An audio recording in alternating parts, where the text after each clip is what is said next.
ang boses ng kabataan ay naririnig at ang katarungan ay pinahahalagahan. Tara, matuto, makinig at makialam dito sa Fair Talk! Ayan, alright. Kumusta naman kayo mga bisa niyo kinaupuan? Okay lang. Ayan, so may mag-start na tayo sa ating katanungan.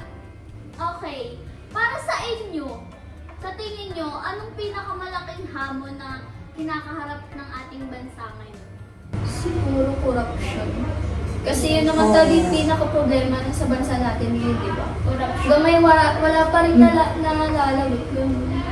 Hindi na naalis yung korupsyon sa bansa natin. Hindi na nakasabay yung bansa natin sa ibang bansa. Sa tingin nyo, masusolusyonan pa yun?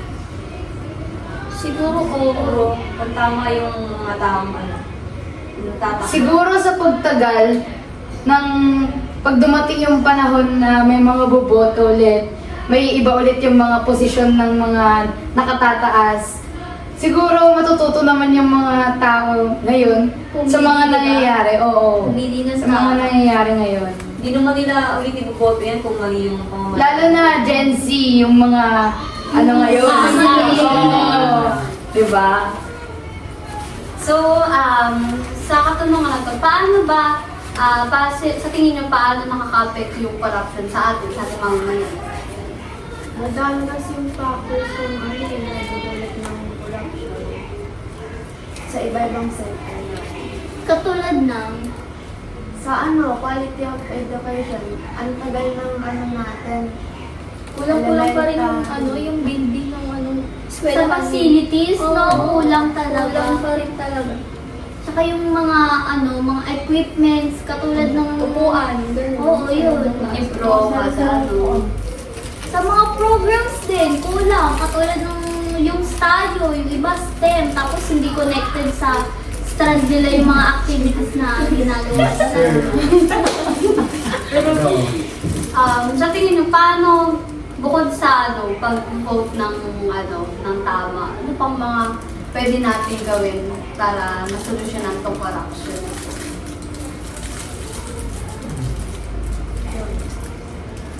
Siguro awareness pa rin. Diba? Kasi marami pa rin hindi alam talaga yung paano sila boboto talaga. Tsaka sa ngayon kasi, alam natin wala tayong magagawa. Puro pagrarally, ganyan-ganyan lang yung magagawa natin. Pero meron pa rin mga mas nakakataas sa atin na may mas power sa atin. Kaya kahit anong gawin natin, kahit anong boses natin, Wala pa rin. Wala. Hala. Ayun! Sa tingin nyo, ngayon na mostly sa atin, hindi pa botante. Sa ngayon, sa tingin nyo, anong pwedeng solusyon na magagawa o may tutulong natin para mas mas mapabuti yung bansa natin? Siguro yung vote wisely talaga. Hindi, ngayon na hindi pa tayo botante. Ngayon na students pa lang tayo. Ipaalam sa mga yung mga magbo-vote or mga botante, yung kailangan nilang siguraduhin yung iboboto nila, yung background check ng mga politika na ibobote ng bawat isa. Tama! Tama! Ayan! Correct! Sa tingin nyo, bukod sa quality education, ano pa yung mga pagkukulang ng bansa natin? Alam ko marami pinag-isip. Ayun, flood control. Baha. Kayo ba, sa mga bahay nyo, tuwing naulan, anong na-experience nyo? Babaha ba sa inyo? Ano yung mga bagay na, ano yung mga naitutulong sa inyo ng barangay nyo? actually wala. Diba? So ayun, kailangan nating mas mapabuti, tsaka kailangan pagdating ng panahon, pag tayo na yung mga boboto, talagang dapat mas igihan natin, tsaka tignan natin kung talaga bang deserving sila dun sa posisyon na meron sila. Sa 2028. Yes!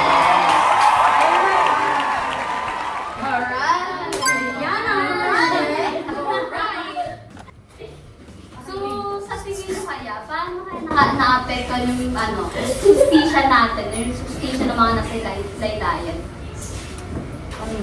Parang di sila nagkakaroon ng sapat na hostage o di sila nabibigyan ng money. Kasi, di ba yung mga mayayaman, may mga pera, parang sa kanila lang nakapokus yung gobyerno. Sila lang may kakayahang mag-ano ng justisya kasi may pera. Oo. Ginagamit din nila yung connection. Eh, yung mga mahirap, wala Basta naman may sa pera na. Doon lugi yung mga may... Parang sa pera na lang umiiyak lahat. Oo. Yes. Basta pag may pera ka, nasa iyo yung kapangyarihan. Yes. Pag wala kang pera, wala. So sa gobyerno natin, siguro sino yung mga sa tingin nyo dapat managot sa nangyayari ngayon? Yung mga ginagamit yung kapangyarihan sa maling para. Oo. Yung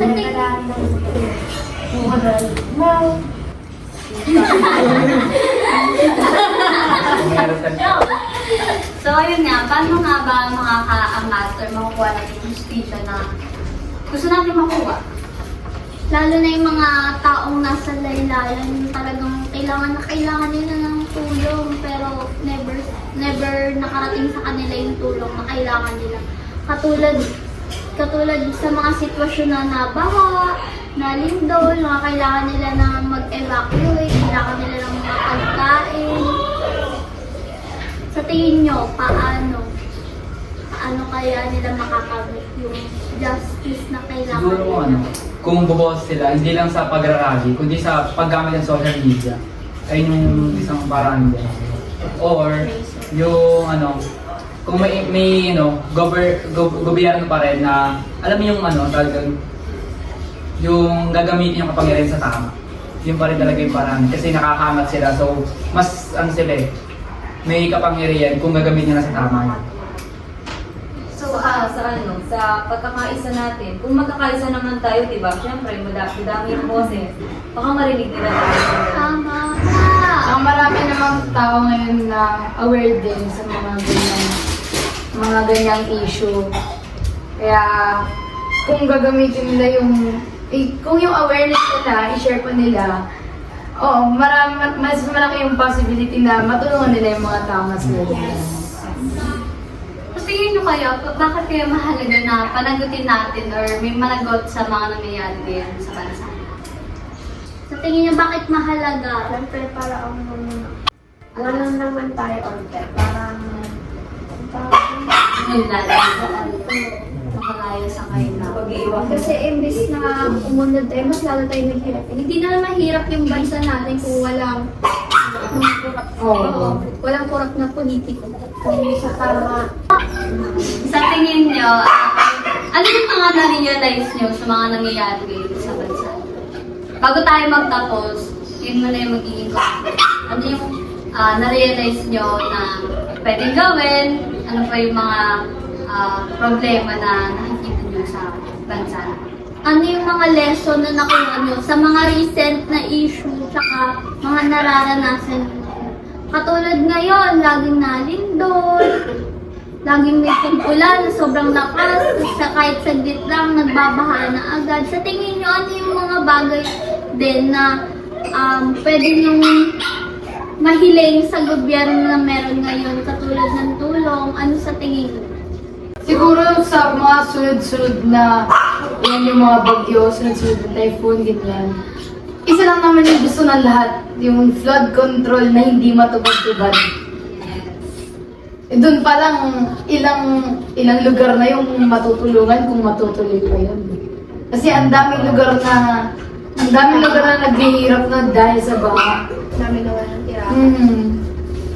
Dami na lubong na bahay.